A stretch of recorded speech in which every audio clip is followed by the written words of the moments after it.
नमस्कार मित्रांनो, आपल्या चॅनलमध्ये सगळ्यांचं स्वागत आहे.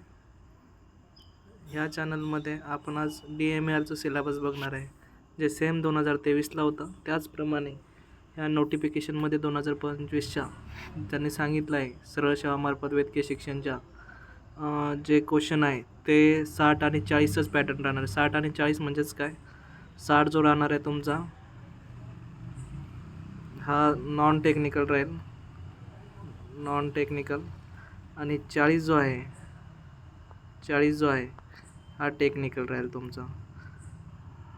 तर हा टेक्निकल राहील म्हणजे 40 क्वेश्चनमध्ये तुमचे काय काय नाही, तुमचं इंग्लिश येईल, मराठी येईल, त्याच्यानंतर लॉजिकल ॲबिलिटी येईल, त्याच्यानंतर जनरल नॉलेज येईल. हे 3-4 सब्जेक्ट येतील, ठीक आहे. आणि 40मध्ये जे आहे ना, नंतरचे 40 जे आहे क्वेश्चन, त्याच्यामध्ये तुमचं जे सब्जेक्ट रिलेटेड आहे, जसं एक्सरे टेक्निशियन झालं, फार्मसिस्ट झालं, त्याच्यानंतर तुमचं जे पण प्रकार आहे असेल, तुमचं लॅब झालं, हे सगळ्यांचं सेपरेट टेक्निकल कोर्सचा सब्जेक्ट राहील. तर आपण सब्जेक्टमध्ये आपण जे आहे ते बघत आहे, आपण सिलेबस काय राहील, ठीक आहे. हा कॉमन सिलेबस जो आहे मित्रांनो, ते सगळ्यांचं सेमच राहील. आता आपण लॅबोरेटरी असिस्टंटचं बघत आहे, हे कॉमन सिलेबस हा सेमच राहणार आहे मित्रांनो. जसं झालं आता इंग्लिशमध्ये झालं, आपण इंग्लिशमध्ये जो आहे आपण बघू शकता, ग्रामरमध्ये synonymous, antonymous, spelling, punctuation, tense, vocabulary, त्याच्यानंतर fill in blank in the sentence, simple sentence structure हे राहील. मराठी व्याकरणमध्ये तुम्ही बघू शकता हे टॉपिक आहे. मराठी व्याकरणमध्ये वाक्यरचना, शब्दार्थ, प्रयोग, सामान्यार्थ शब्द, विरुद्धार्थी शब्द हे राहील. याच्यामध्ये भाषा, सौंदर्य, उपमा, अलंकार ह्या म्हणी राहतील. प्रसिद्ध पुस्तके आणि लेखक राहील. योग्य जोड्या लावा राहतील. त्याच्यानंतर तुम्ही GKमध्ये बघू शकता मित्रांनो, करंट अफेअर, इंडिया आणि महाराष्ट्राचं राहील, इंडियन हिस्ट्री राहील, त्याच्यानंतर इंडियन जिओग्राफी राहील, इंडियन कॉन्स्टिट्यूट राहील, जनरल सायन्स राहील, आणि स्पोर्ट कल्चर राहील. त्याच्यानंतर राईट इन्फॉर्मेशन ॲक्ट 2015च्या नुसार राहील. आणि त्याच्यानंतर information technology and related basic knowledge हे राहील. ITच्या रिलेटेड जसं कम्प्युटरचं झालं, त्याच्यामध्ये कम्प्युटरमध्ये असे क्वेश्चन विचारू शकतात की जसं हा जो आहे इनपुट डिवाईस, आउटपुट डिवाईसमध्ये माऊस कोणता आहे, इनपुट आहे की आउटपुट आहे, कीबोर्ड काय, प्रिंटर काय, आउटपुट आहे की इनपुट आहे. तर अशा प्रकारे हे क्वेश्चन विचारतात मित्रांनो, ठीक आहे. हे झालं लॅबोरेटरी असिस्टंटचे सब्जेक्ट वाईज क्वेश्चन, ठीक आहे. सब्जेक्ट वाईज हे अदर्स 60 क्वेश्चन झाले, ठीक आहे. 60मध्ये आता आणखी काय, लॉजिकल ॲप्टिट्यूड. याच्यामध्ये काय येतं मित्रांनो, लॉजिकल ॲप्टिट्यूडमध्ये एवढे, जसं aptitude test, basic arithmetic knowledge, mathematic, numeric, algebra, geometric, static, general science, physics, chemistry, biology हे येते, ठीक आहे. आता हा जो आहे मित्रांनो, हा रिलेटेड झाला आता इथून, त्या सब्जेक्ट रिलेटेड इथून, हे त्यांचे सब्जेक्ट रिलेटेड क्वेश्चन आहे, ठीक आहे. बघू शकता तुम्ही किती खाली सब्जेक्ट रिलेटेड क्वेश्चन दिलं आहे. तसं सेम आहे मित्रांनो, सारखंच आहे. जे 60 क्वेश्चनमध्ये काहीच चेंजेस होणार नाही मित्रांनो, ठीक आहे. जसंचे तसं राहील जे आहे ते, हे जे आहे 60 क्वेश्चनमध्ये इंग्लिश ते बाकी सगळं राहील, सेमच राहील मित्रांनो, ठीक आहे. त्याच्यात काही तीळभराची शंका नाही. ते तुमचा फक्त चेंज कुठे होणार आहे, इथे तुमचा जो आहे ना, आता इथे फार्मसिस्ट आहे, इथे सब्जेक्ट रिलेटेड जो आहे ना, तो फक्त तुमचा सिलेबस राहणार आहे. याचे क्वेश्चन तुम्हाला 40 क्वेश्चन येणार आहे, ठीक आहे. याचे 40 क्वेश्चन, आणि जे आपण वरी डिस्कस केलं ना, ते सगळ्या पदांसाठी सारखंच राहणार आहे. ते 60 क्वेश्चन येईल, ठीक आहे. त्याच्यामधून हे रिलेटेड झालं फार्मसीचं. हे सगळं जे दिलं आहे, फार्मसी ॲक्ट 1948, जनरल फार्मोकॉलॉजी, हे सगळे जे दिलं आहे ते त्यांच्या सब्जेक्ट रिलेटेड दिलं आहे. सेम क्षकिरण तंत्रज्ञासाठी, क्षकिरण एक्सरे टेक्नॉलॉजीसाठी पण तेच राहिलं आहे. इथे सेम सारखंच राहणार आहे. इथे त्यांचं क्वेश्चन दिलं आहे, यांचं हे सब्जेक्ट रिलेटेड क्वेश्चन हे दिलं आहे, टॉपिक दिलं आहे, हे तुम्ही बघू शकता. इथे रेडिएशन फिजिक्स झालं, हिस्ट्री, एक्सरे, CT, MRIचे हिस्ट्री झालं, फिजिक्स झालं, type of machine and their principle झालं, सगळ्या टाईपचं मशीनचं प्रिन्सिपल झालं, जसं एक्सरे, CT स्कॅनचं, MRIचं ह्यांचं प्रिन्सिपल झालं, बेसिक प्रिन्सिपल. रेडिओ फिजिक्समध्ये काय history principle related to x-ray machine. आता हिस्ट्री एक्सरेची हिस्ट्री राहील, CTची हिस्ट्री राहील, आणि त्यांचं बेसिक प्रिन्सिपल म्हणजे प्रॉपर्टी आणि त्याचं प्रिन्सिपलवर कसं काम करते ते. ते ॲनाटॉमी फिजिओलॉजी नॉलेज राहील याच्यामध्ये. बेसिक ॲनाटॉमीमध्ये जसं आपण बीडी चौरेशा वाचली होती ती राहील याच्यामध्ये बेसिक ॲनाटॉमीमध्ये. आणि त्याच्यामध्ये काय दिलं आहे हे बघा, anatomy related with physiology knowledge with different position use in to x-ray and सियाम मॅमोग्राफी. याच्यामध्ये काय ॲनाटॉमी विथ त्यांचे डिफरंट पोझिशन म्हणजे सीआर अँगल कुठे देतो आपण, जसं कोणत्या एखादा आपण एक्स-रे काढत आहे सपोज नी जॉईंटचं काढत आहे तर त्याला आपण सीआर कुठे देईल म्हणजे सेंटरिंग पॉईंट कुठे देऊ, त्याचं हे किती राहील, डिस्टन्स फॅक्टर किती राहील, ग्रेड यूज होईल की नाही. सियाममध्ये पण एम आर आयचे आपण सेंटरिंग पॉईंट कुठे करू, मॅमोची कोणते करू, CCMLO व्ह्यूमध्ये कोणते आपण व्ह्यूज सीआर ठेवू, हे त्याच्यामध्ये कवर करायचे मित्रांनो. ठीक आहे.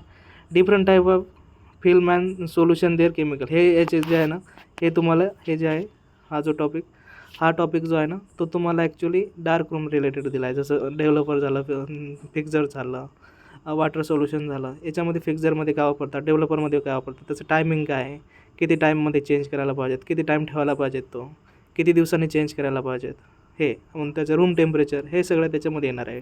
ठीक आहे. ॲक्च्युली हे मॅन्युअलबद्दल सांगितलं त्यांनी. Different type of Dias.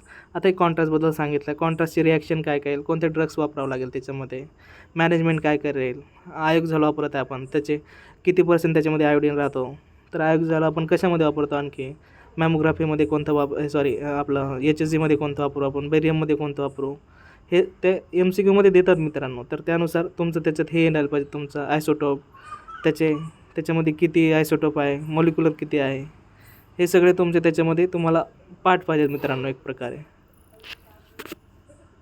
हे पाठ असल्यानं तुम्हाला त्याच्यामध्ये आयसोमोलार, डायस्मोलार हे क्वेश्चन, त्याच्यामध्ये हे जसं की याचं कॉन्ट्रास्टचं रिॲक्शन काय होईल, त्याच्यानंतर कॉन्ट्रास्ट जे आहे नॉन आयोनिक कोणते कॉन्ट्रास्ट आहे, हे सगळं तुमचे पाठ पाहिजेत. आणि मॅक्झिमम कॉन्ट्रास्टमध्ये कोणते विचारतात, जसं हे HSG झालं, HSGमध्ये कोणतं कॉन्ट्रास्ट यूज होईल, त्याच्यानंतर आपलं हे DCG करतो, DCGमध्ये कोणतं कॉन्ट्रास्ट यूज होईल, या क्वेश्चन हे मॅक्झिमम असे विचारतात क्वेश्चन. आणि त्याचे हे असतात काय म्हणतात त्याला, हे आपले जे मॉलिक्युलर लेवल असतात त्याच्यामध्ये किती मॉलिक्युल असतात, किती हे असतात त्याच्यामध्ये, की प्रीमोलार डायमोलार याच्यामध्ये किती प्रकारे त्याचा रेशो विचारतात मित्रांनो एक प्रकारे. आणि दुसरं गोष्ट म्हणजे मेन म्हणजे रेडिओलुसेंटचे कॉन्ट्रास्ट विचारतात, म्हणजे की निगेटिव्ह कॉन्ट्रास्ट, पॉझिटिव्ह कॉन्ट्रास्ट, हे कॉन्ट्रास्ट कोणते आहे ते विचारतात. त्याच्यानंतर रेडिएशन हजार्डबद्दल सांगितलं आहे. हजार्डबद्दल मॅक्झिमम लोकांना माहीत आहे, आलारा वगैरे हे वाचावं लागतं.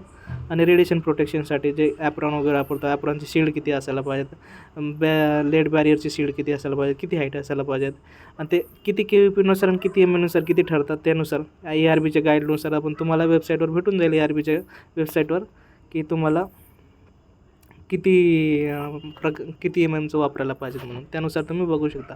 मेमोग्राफी, सियाम, डिजिटल रेडिओग्राफी आणि हँडलिंग, हे तर ठीक आहे. समजा मेमोग्राफीमध्ये काय काय सांगितलं त्यांनी, मेमोग्राफी, सियाम, digital radiography, PACS, handling, knowledge about the working principle. ठीक आहे. आणि पॅक्सबद्दल विचारतात एखादं क्वेश्चन, पॅक्स डायकॉमबद्दल, रेडिओग्राफी सियाम, मॅमोग्राफी, डिजिटल रेडिओग्राफीबद्दल.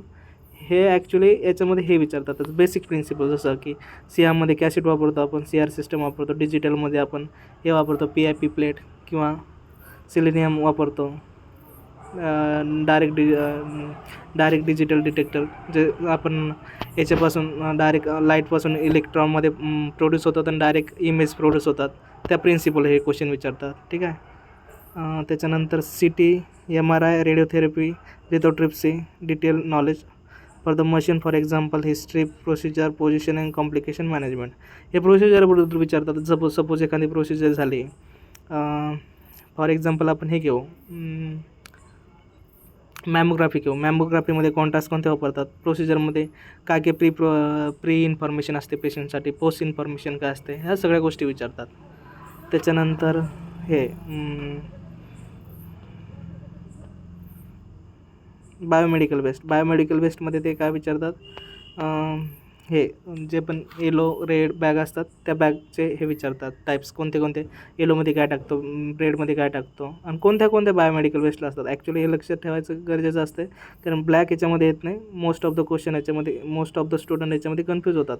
रेड असतो, येलो असतो, व्हाईटमध्ये आपण शार्प वगैरे टाकतो आणि काही ठिकाणी ग्रीन पण वापरतात. आता ते तुम्ही बघून घ्या BMW वेबसाईटवर जाऊन.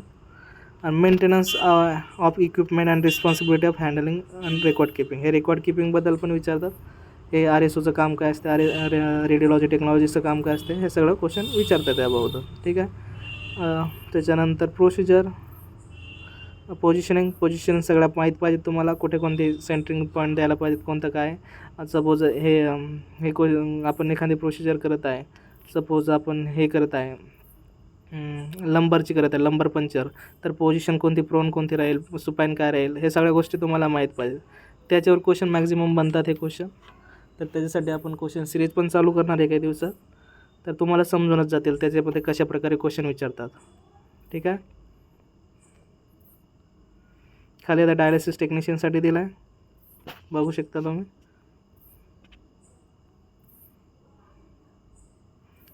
60 क्वेश्चन हा सेमच राहणार आहे मित्रांनो, त्याच्यामध्ये काही तीळ भरायची शंका नाही.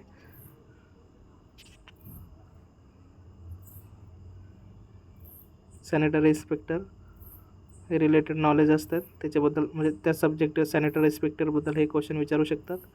हे डायलिसिसबद्दल हे सब्जेक्ट कुठे, सब्जेक्ट वाईज हे क्वेश्चन विचारलेले ते हे वाले सब्जेक्ट नॉलेजचे. इथून खाली त्याच्यानंतर खाली आपण आलो डॉक्युमेंटरी कॅटलॉगर, हे जनरल नॉलेज तर सारखंच राहणार आहे मित्रांनो. लॉजिकल ॲप्टिट्यूड हे रिलेटेड राहील, त्याच्याबद्दल हे खाली क्वेश्चन दिले आहे, हे टॉपिक दिले आहे. ते ग्रंथपाल सहाय्यक सेमच राहणार आहे मित्रांनो, फक्त त्यांचं जे आहे ना हे रिलेटेड जे असतं सब्जेक्ट रिलेटेड ते फक्त हे होईल. दंत आरोग्य सेवा, डेंटल हायजेनिक, तुम्ही पॉज करू बघू शकता मित्रांनो. आपण जर प्रत्येक डिस्कशन जर करत गेलो तर खूप लंबा व्हिडिओ बनेल. मी तुम्हाला फक्त डिस्प्ले करून देतो, तुम्ही नंतर स्क्रीनशॉट पण घेऊ शकता. फोटोग्राफर कम आर्टिस्ट, त्याच्यानंतर optometry assistant, laboratory technician, laboratory technologist, librarian, या प्रकारे भरपूर लोकांचं दिलं आहे मित्रांनो. लायब्रेरियन असिस्टंट,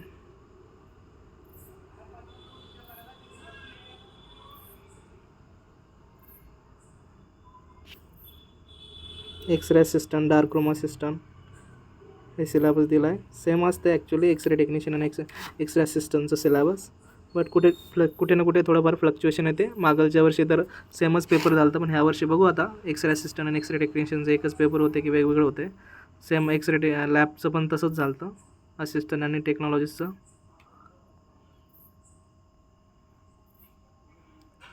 या सिलेबसचं मी तुम्हाला PDF लिंक डिस्क्रिप्शन बॉक्समध्ये टाकून देईल. ECG टेक्निशियनचं झालं.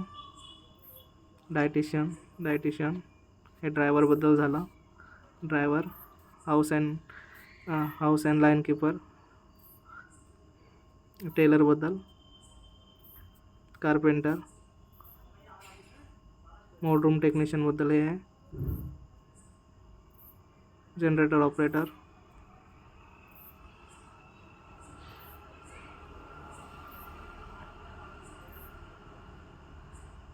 फिजिकल इन्स्ट्रक्टर,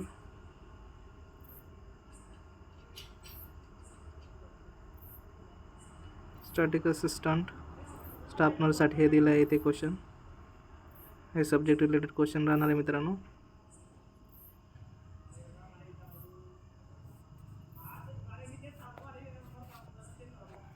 एवढं आहे मित्रांनो. आणि आता एक सगळ्यात मोठी जी आहे आता तुमच्यासाठी खुशखबर राहणार आहे, ज्यांचं सब्जेक्ट रिलेटेड आहे. आता खूप संघटनाचा असा प्रयत्न चालू आहे की 80-20 करायचं म्हणून.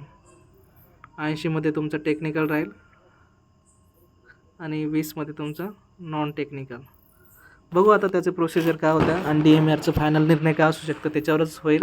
पण हे जर झालं तर खूप छान होईल, जे परीक्षार्थी ज्यांचं सब्जेक्टमध्ये चांगलं नॉलेज आहे. आणि ॲक्च्युली तसं व्हायला पण पाहिजे, कारण आपण जे आहे आपण क्लिनिकलीमध्ये येतो, तर क्लिनिकलमध्ये आल्यानंतर जसं जे पण आहे तर त्यांना क्लिनिकल आहे, त्यांचं मराठी इंग्लिश ग्रामरसोबत कुठेच संपर्क येत नाही. पण ठीक आहे, जनरल नॉलेज असासाठी 20 मार्काचं दिलं तर ते सफिशियंट आहे, जसं DHSमध्ये दिलं. तर यावर खूप जणांचं काम चालू आहे 80-20 करण्याबाबत. बघू आता DMAR काय त्यांचं प्रक्रिया देतील, काय शुद्धपत्रिका देते, त्यावर आपल्याला ठरेल.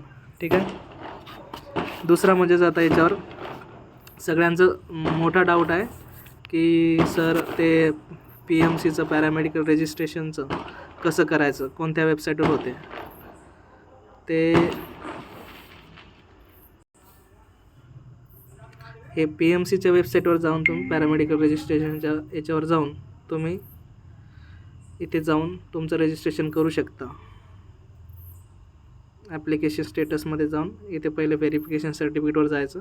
व्हेरिफिकेशन सर्टिफिकेटवर गेल्यावर तुम्ही ॲप्लिकेशन स्टेटस दिसतं आहे, इथे तुम्ही साइन इन करून घ्यायचं. पहिले तुमचं जे फिलअप करून घ्यायचं, पासवर्ड होईल तुमच्या ईमेलवर वगैरे, फोन नंबरवर, ते क्रिएट करून तुम्हाला 2,000 रुपयाचं भरायचं आहे.